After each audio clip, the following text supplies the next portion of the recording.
बार बार दरूद पाक रोजाना पढ़ने का मामूल था।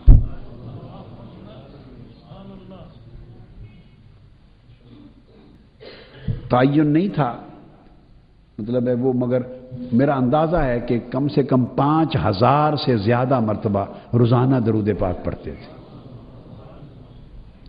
सफर हजर में हर वक्त दरूद पाक उनका वजीफा था, इतनी कसरत से दरूद पाक पढ़ते और औलिया अल्लाह के मामूल रहे।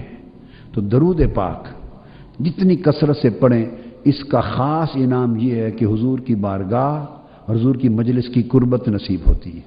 और सिर्फ यही नहीं, आका अलैहिस्सलाम ने फरमाया क़यामत के दिन भी मेरी कचहरी में सबसे ज्यादा करीब वो बैठेगा जो सबसे बढ़कर मुझ पर दरूद पढ़ता है। क़यामत के दिन भी आका ने फरमाया मेरी मजलिस में सबसे करीब मंजिल बैठने की उसे नसीब होगी जो सबसे ज्यादा दरूद और सलाम पढ़ता होगा मुझ पर। तो एक आका अलैहिस्सलाम की बारगाह में कुर्बत नसीब होती है, दूसरा दरूद और सलाम की कसरत से आका अलैहिस्सलाम की बारगाह से रब्त और निस्बत और ताल्लुक नसीब होता है। जब आका की बारगाह में पेश होता है और आका ने फरमाया कि मलाइका सोने के कलम और सफेद चांदी के औराक उनके हाथ में दिए जाते हैं। सोने के कलम और चांदी के औराक उनके पास होते हैं और दरूद पढ़ने वालों का दरूद सोने के कलम से मलाइका लिखते हैं।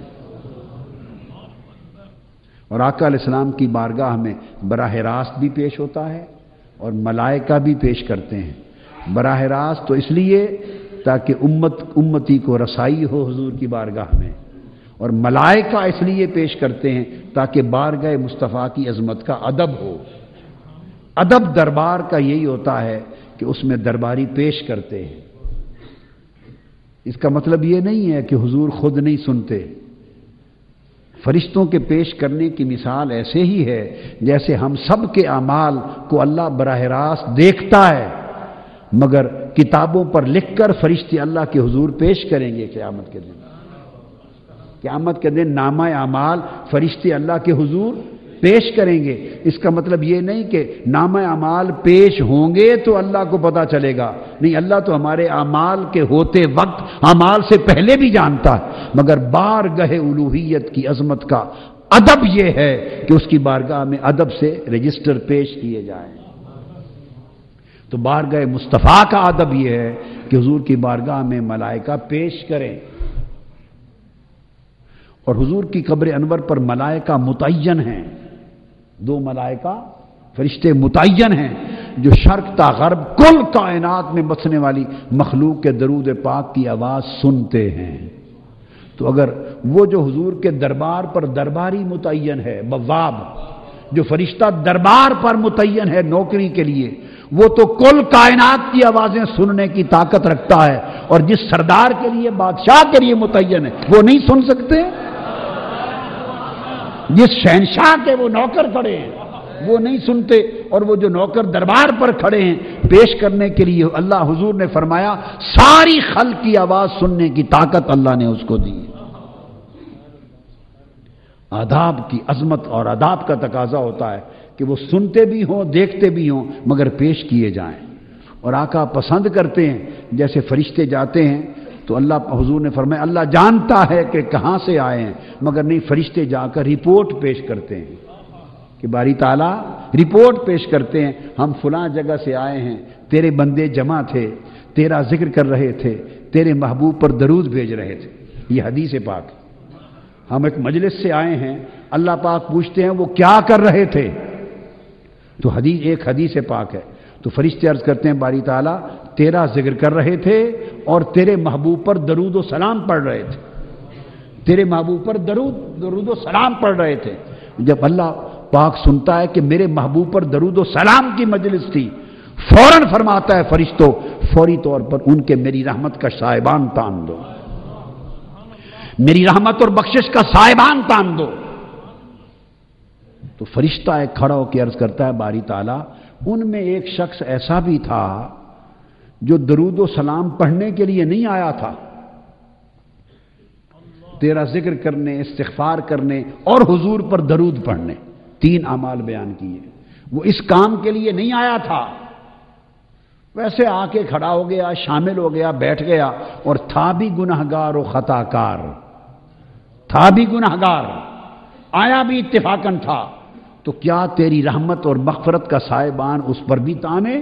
اللہ پاک فرماتے ہیں ہاں اس پر بھی تان دو، اس لیے کہ ہا اولاء جلیس، یہ وہ لوگ ہیں، یہ وہ خوش نصیب لوگ ہیں کہ جو ان کے جلیس ہیں وہ بھی محروم رحمت نہیں ہو سکتے، ان کے ساتھ بیٹھنے والے بھی میری رحمت سے اور بخشش سے محروم نہیں ہو سکتے۔ ہاں اولاء جلساء، ان کے جو یہ وہ قوم ہے کہ ان کے ساتھ جو جلساء ہیں وہ بھی میری رحمت سے محروم نہیں رہتے۔ تو آقا علیہ السلام پر درود و سلام پڑھنے سے حضور کی بارگاہ میں قربت نصیب ہوتی ہے، حضور کی بارگاہ سے ربط و تعلق نصیب ہوتا ہے، نسبت محمدی پختہ ہوتی ہے، اور سب سے بڑھ کر کثرت سے درود و سلام پڑھنے سے آقا علیہ السلام کی زیارت کا دروازہ کھلتا ہے، زیارت کا دروازہ کھلتا ہے۔ کثرت سے درود و سلام خود توبہ بن جاتا ہے، خود توبہ ہے۔ درود و سلام پڑھنے سے گناہ بھی معاف ہوتے رہتے ہیں، گناہ بھی معاف ہوتے رہتے ہیں، بخشش کا بھی دروازہ کھلتا رہتا ہے، شفاعت کے بھی حقدار بنتے رہتے ہیں، اور حضور کی توجہ ہوتی ہے۔ اور حدیث پاک میں یہ بھی ہے کہ جب بندہ حضور پر درود شروع کرتا ہے تو اللہ تعالیٰ خود اس کی طرف متوجہ ہو جاتا ہے، جب تک وہ درود پڑھتا رہتا ہے اللہ کی توجہ بھی اس کی طرف رہتی ہے، جب تک درود پڑھتا رہتا ہے اللہ اس کی طرف توجہ فرماتا رہتا ہے، اور آقا کی توجہ رہتی ہے، اور فرشتے رحمت کی چادر تان کے کھڑے رہتے ہیں جب تک وہ مجلس درود ختم نہیں ہو جاتی۔ اس لیے زندگی کا معمول کر لیں کہ کثرت کے ساتھ جتنی اللہ توفیق دے آقا پر درود و سلام پڑھا جائے، گھروں میں ہوں، سفر میں ہوں، حضر میں ہوں، کسی عمل میں ہوں، باوضو رہیں، طہارت کے ساتھ درود و پاک پڑھیں۔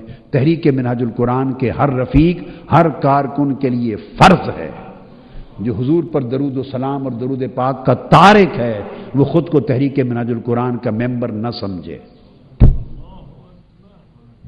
تھوڑا پڑھو، زیادہ پڑھو، مگر یہ خدمت نوکری کرتے رہو، آقا علیہ السلام کی بارگاہ میں درود و سلام کا ہدیہ بھیجتے رہو، اسی سے نسبت محمدی کی خیرات نصیب ہوگی، مشن میں برکت ہوگی، قبولیت بڑھے گی، اور آقا علیہ السلام کی قربت و شفاعت کے حقدار قیامت کے دن سب ٹھہریں گے اللہ تبارک۔ اور اس کے ساتھ رزق میں برکت ہوتی ہے، بیماریاں ٹل جاتی ہیں، رزق میں تنگی آ جائے تو درود پاک سے اس میں رزق میں وسعت و برکت اور کثرت نصیب ہوتی ہے، پریشانیاں غم آ جائے تو درود پاک سے غم ٹل جاتے ہیں، مشکلات ٹل جاتی ہیں، تو یہ وبا کو بھی دور کرتا ہے، وبا کو دور کرتا ہے اور عطا و سخا کے دروازے کھولتا ہے، اور بندے کا مقدر چمکاتا ہے، بدبختی کو ختم کرتا ہے، خوشبختی کا مقدر لاتا ہے۔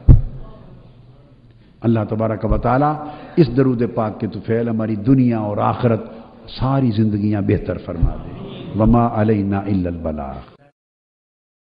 اللہ علیکہ یا رسول اللہ، صلی اللہ علیکہ یا حبیب اللہ، صلی اللہ علیکہ یا رسول اللہ۔